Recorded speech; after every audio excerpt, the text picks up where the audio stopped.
How's it going, guys? Welcome back to North Coast Constrictors. What do you think of that new intro? Here it comes. Guys, we've rebranded.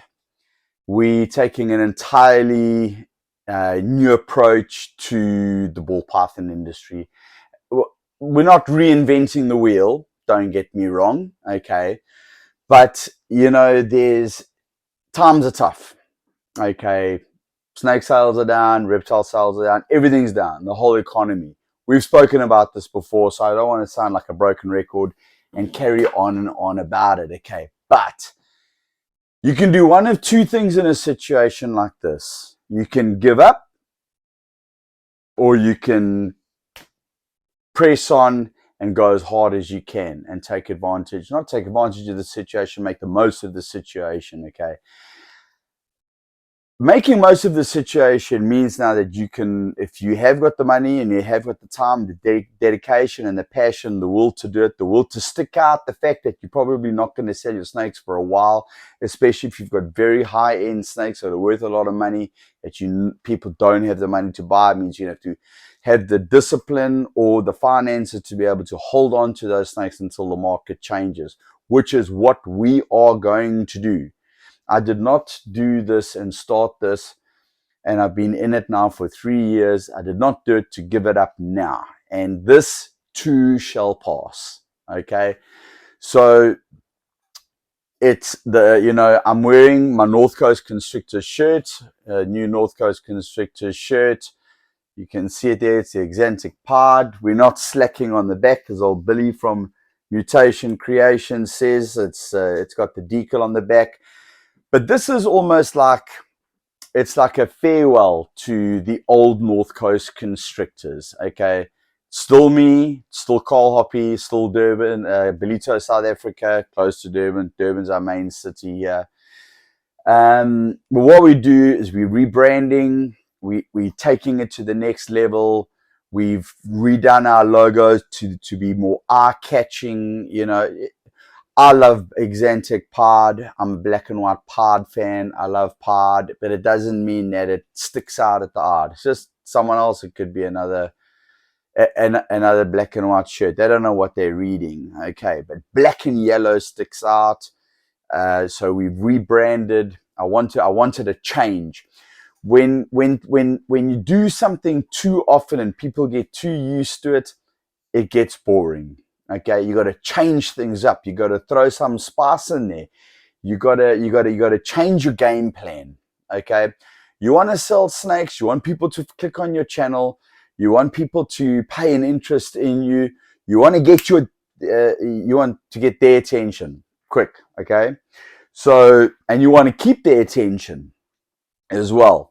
Now, I haven't got my new shirts printed out. All those, the new logo that you've seen there on the introduction to this video, there are going to be 3 shirts printed out with that logo. However, they're going to be slight differences. Okay, so this logo here will be on the black shirts. All right, the decal will be here. However, the decal will be slightly bigger, and the decal on the back will be also little bit bigger and a little bit lower down. The logo on the white shirts are going to be this logo here. Slightly different, as you can see, but we had to add it. We had to add that black to it to make it pop on the white shirts. Otherwise, it would get lost. The yellow would get lost. So we had to add some black into it. Now, the third colored shirts are going to be gray. Okay. Those gray shirts. Now, either of those 2 logos that I've shown you now don't work as they are on a gray shirt. They don't. So how we've designed the gray shirt is the logo is going to be on a black circle with the black logo, the logo that's on the black shirt, but in a black circle that is over here on your, over the left of on your left chest and on the back of the shirt. Like this, okay, but the shirt will be black, but the logo will be a black circle with the yellow decal in the middle. All right, and they're only going to be ready next week. We decided to change it up because when we had these shirts printed out, as the Exantic part got lost in the black and white, and it's not eye-popping enough. And also I decided it's time for change. It's time for change. You get two different kinds of people in life. They are fight or flight people. When the going gets tough, the tough get going, okay? When the shit hits the fan and there's people running towards you and there's trouble, you get people that tuck tail and run, and you get people that turn around and hands up and they go for it. And those are the fighters. Guys, that's what I am. I'm a fighter. Things suck right now. The bull python industry, the reptile industry, the whole everything, even my business that is I live day to day by is not doing great. It hasn't been doing great for the last 5 months. However, it has turned a corner and we can see an improvement. So going back to snakes now, you know, in my business, I got no choice. I got to work hard. I got to make it succeed. I haven't done YouTube videos for, I would say, a week, maybe longer. And it's because I've been working my ass off, just like on my day-to-day job, because we have been awarded a whole bunch of new contracts. It means the tides are turning for us on that side of things. I work in the construction sector, which means there's more investment coming in. And slowly, that's going to trickle on to the rest of the consumers out there. And you're going to start seeing people making more money in the future. Ball pythons, it's going to take a little bit longer. Okay, so you can look at this as two different opportunities here. You can get out of the industry and sell up your entire collection. And I don't blame you. If you can't afford to keep your snakes and keep them healthy, then the best thing for them is to go to a breeder that is going to take care of them and look after them. Okay. If you can stick it out and you've got the money to look after them and feed them, then do that. So that is why I decided, okay, I'm rebranding. I'm doing everything differently. I'm going to change the logo. I'm going to get more viewers. I'm going to push YouTube. I'm going to push Instagram. I'm going to advertise Morph Market. I took out a subscription on Morph Market. I didn't want to do it in the beginning. I thought it was crap that they started charging for it. But hey, you know, it is what it is. You know, so it's going to be done. Because if I don't do it, I'm definitely going to fail. Okay. If I do it, I got a 50-50 chance of failing or making a success of it. Okay. All right. You're guaranteed to lose if you don't try.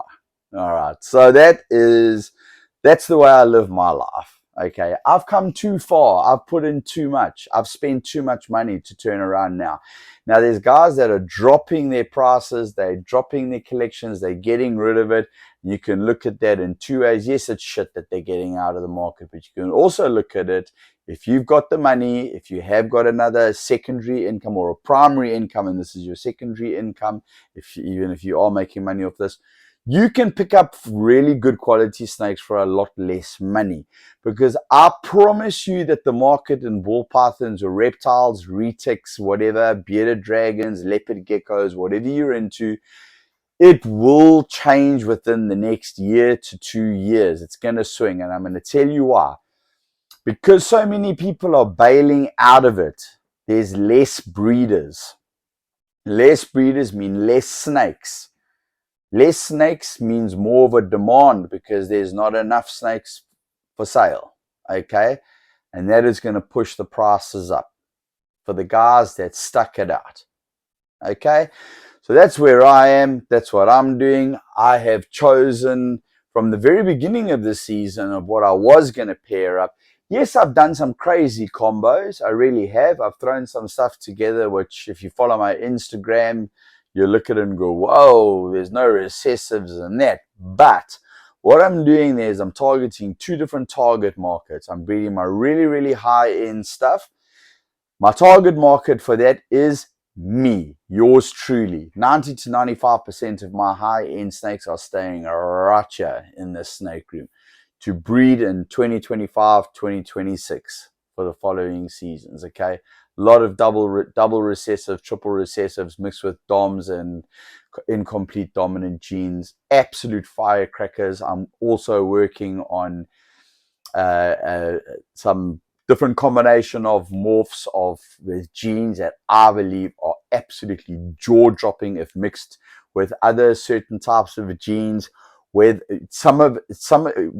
there's a particular project that I'm working on that will do well whether or not I add recessive into it or not. Okay, and the recessive that I'm talking about is either lace or desert ghost. Okay, well, the incomplete dominant is lace and the recessive is desert ghost. And I've got lace and I've got desert ghost. The rest of the genes I'm keeping to myself. I have shared a little bit on YouTube about some of the projects that I'm doing, only to find out some guys jumping on the bandwagon, and instead of producing them, gone over and bought a whole bunch of these snakes from overseas projects that I told the guys I was busy working on, where I see myself in 4 to 6 years time. And lo and behold, I watched a YouTube video the other day. Another South African breeder has gone and imported the exact snakes that I have said that I want to produce. And I've got them all in my racks, and they're all going to be breeding next year and the year after. And I'm going to be producing those visuals, but I'm going to be 2 years behind now. So there are snakes in my collection here, which I am most definitely going to be keeping a secret. Projects that I'm working on, and it's not going to be a secret because I want to be a dickhead and not tell people what I'm breeding. What I want to do is I want to breed the snake, I want to produce it, and then I want to put it out on my YouTube channel, and I want you guys to see what I've done and what I've produced. It's either, and you'll see it if it's a success. If it fails, because I've taken some big gambles, I've looked at some genes and I'm going, man, if this works, this is going to knock the ball out the park.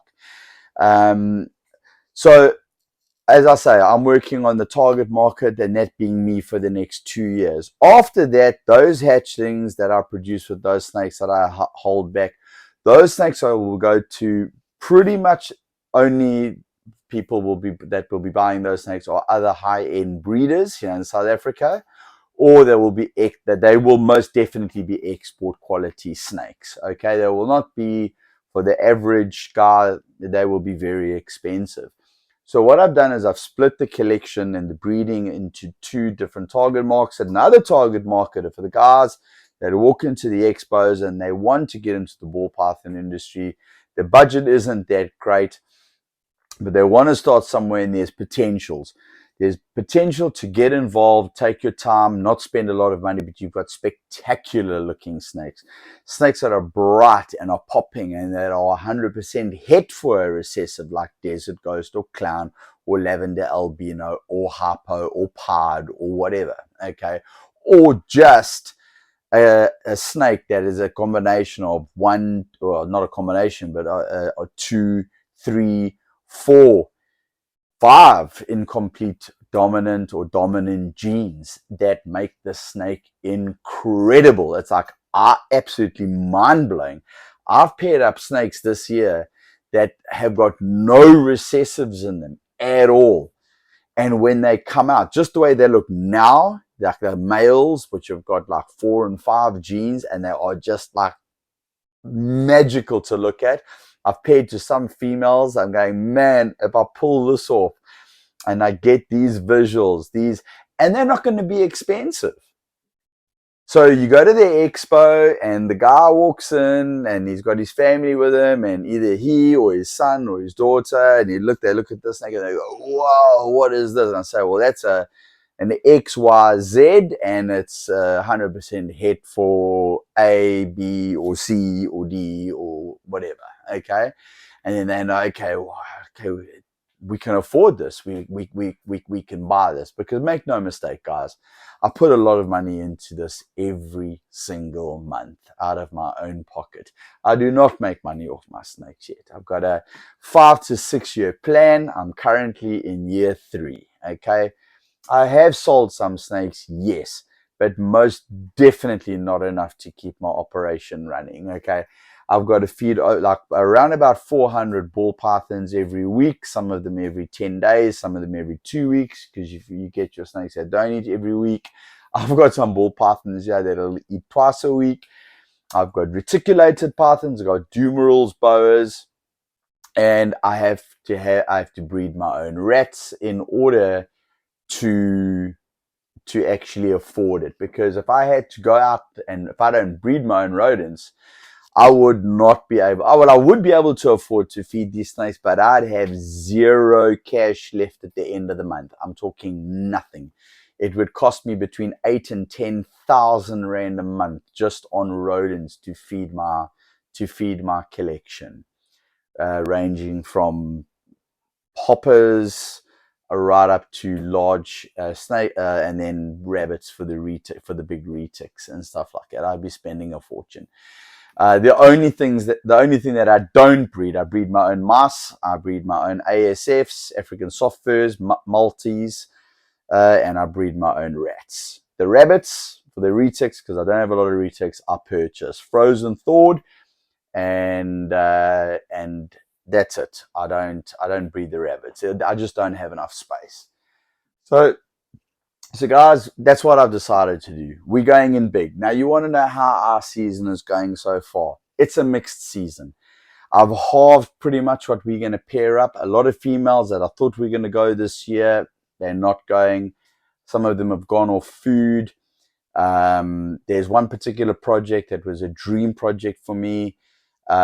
She's not taking any males at all. She may start taking. She just might be a late bloomer. She's inside here. This is a pastel bamboo 100% het DG, but she's just shed out right now, literally last night, which means that she is building, but she's taking a long time. Now, for some reason, this season seems to be going very, very late. And it's not just me. I've spoken to a lot of breeders. Last year, the season for me started quickly, and I started getting ovulations and eggs. I had my first hatchlings at the end of November, and my snakes. I never had any snakes. I had one snake refuse to lock up, and I left it out for the season. This snake locked up last season, but she didn't ovulate. She built and then she reabsorbed those follicles. Fortunately, guys, we have this beautiful girl here who I don't want to disturb too much. She is the sister of that snake that I've pulled out. You've seen her before. She is also a pastel bamboo 100% het desert ghost. She is building and she is locked up 4 times to an amazing multi-gene high-end desert ghost male. So my desert ghost project is not it's on the cards. And then we've got this beautiful girl here who has also locked up to that beautiful big desert ghost of mine. You'd be forgiven for thinking she's a blue-eyed leucistic, but she isn't. She's actually an ivory 100% het desert ghost, 50% het cryptic. Those females aren't cryptic, but the male is a pastel spot nose pinstripe desert ghost, 100% het hypo, 50% het cryptic. This female is an ivory, which is a super yellow belly, and then she's 100% het for 50% het for hypo. No.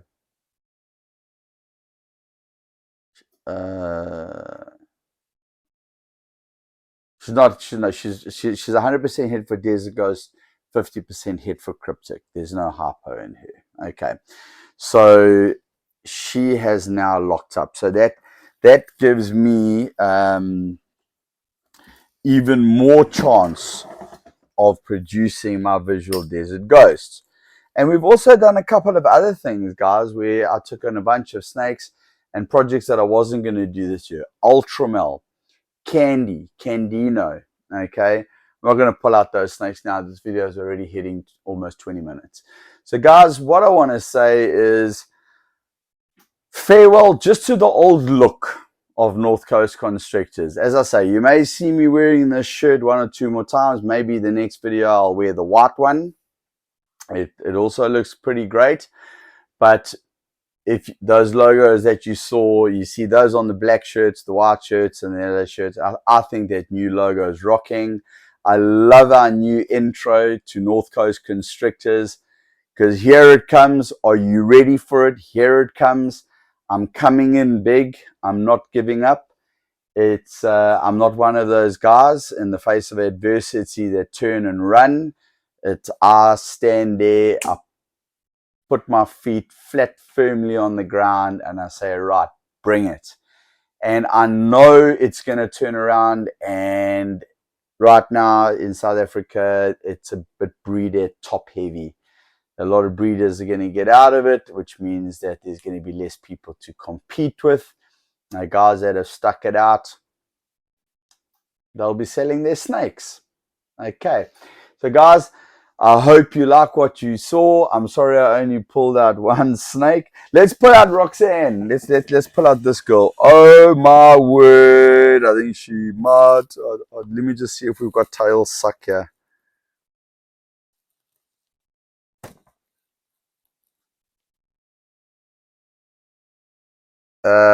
Almost. So she's like, really don't want to be pulling her out. This is our runway female.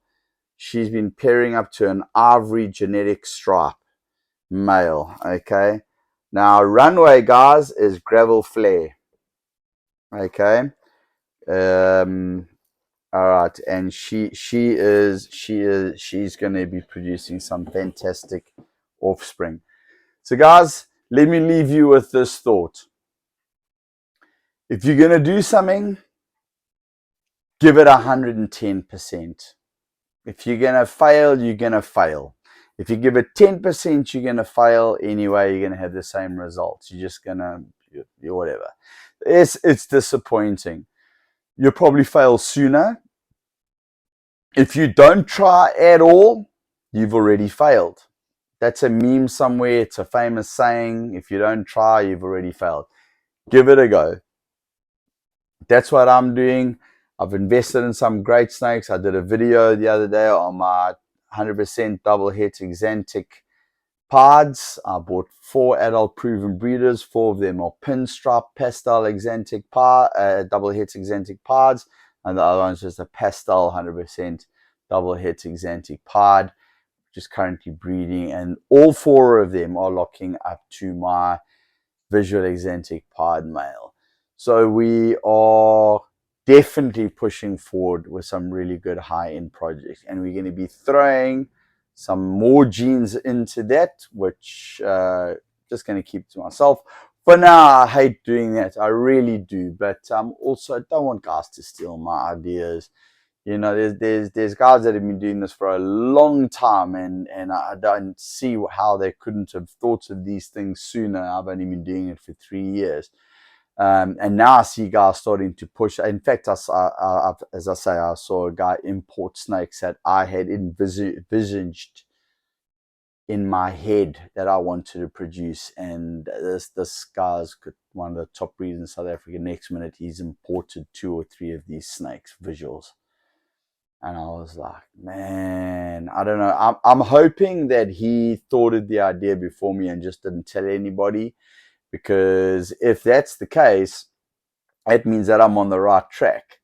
Because if my brain is ticking along those breeding lines and in line with a breeder of that caliber, then I can be pretty proud of myself for thinking about that. So yes, I may be a year or 2 behind then, probably about 3 years behind, closer to 2, but it means I'm on the right track. Okay, guys, the next video will be a retic video. We've got some cool surprises coming up for the retics, which I want to show you. If you haven't done so already, guys, now's the time. Like and subscribe. This channel is for free, no Patreon. Maybe one day I'll do a Patreon. I'm certainly not big enough. Trying to get my audience up there. You can also find us on Instagram, Northcoast_Constrictors. Guys, go onto Instagram, give us a follow there. You can take your time scrolling through all our pictures. I've got well over 1,000 pictures. I don't know how many pictures I've got on Instagram. Instagram Reels. I'll tell you now, you will not get bored of our Instagram. Got just over 1,073 photos, 2,733 followers. Thank you to the new followers. Trying to get those numbers up. YouTube, we're trying to get those numbers up. I've been hanging on, trying to get up to the 1,000 subscriber mark now for a couple of months. I'm on 850 something, somewhere around there. It would be great. It would be great to have a couple of million followers. I mean, hell, why not? Aim big. Aim big. Aim for the stars, guys. Aim for the stars. Go big or go home. Don't do it. Don't do something. If you're gonna do it half-assed, fuck it. Why do it? Okay, why do it? If you're gonna, even if you hate it, there's days I walk into this room and I go, oh, fuck, I gotta clean all the, because I do this on my own. I gotta clean these racks. I gotta clean all the shit. And then like I spot clean during the week, and then I do a big clean on the weekends, and it's 7 days a week. And I think to myself, shit, I'd rather be on the beach because I live like literally 3 km from the beach. I would rather be surfing. Guys, it's work. Nothing that is worth having comes for free. You've got to sacrifice your time, and you've got to put in the money, and you've got to put in the work. Those are the guys that succeed. That's the 1%. Those are the 1% of the 1% that succeed. You got to be willing to give up the things that you would rather be doing, to sit here and scrub out tubs and disinfect and change substrate. If you want to be a successful ball python breeder, yes, you can do it. I aim to scale down. I know I've said I'm going to be ending this video, I don't know, 3 times, but I always fucking say that. The reason why I've got so many snakes at the moment is because when I started off, I didn't have a ton of money to start off. And a lot of the females that I bought were 100% hets, okay? And a lot of them were hatchlings, which means, and I bought them in 2021. So a lot of the females that you see in these racks here, which you can't see, sorry, but that are in these tubs here, a lot of them are going to be first-year breeders. All the ones with the purple tags, they're all up to size, and they are first-year breeders. They're going to breed for me this year, and a lot of them, all of them are 100% hets, okay?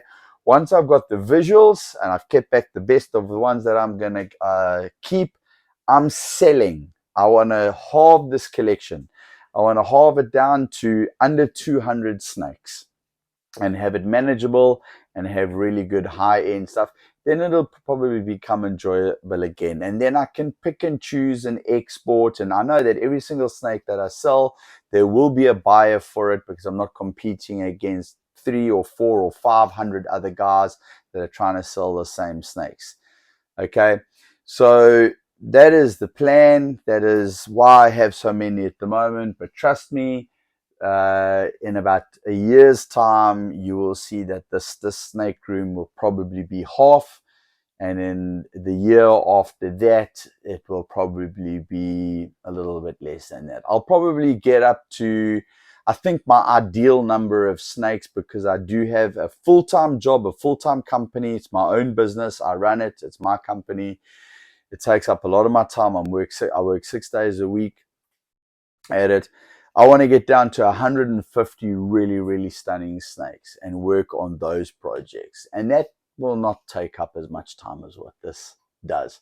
Guys, on that note, I'm going to bid you farewell. Thank you for watching. Thank you for subscribing if you've done so already. Thank you if you're about to hit that subscribe button in advance. I appreciate you. Thank you very much. Come on, guys, help me get to that 1,000 mark. And yep, keep watching this space, guys. We've got good stuff coming. We've got big stuff coming. At the end of the season, you're going to see some of the snakes that we've produced, and they're going to be mind-blowing. I'll leave you with that. Thanks a lot. See you soon. Next video coming up in a couple of days.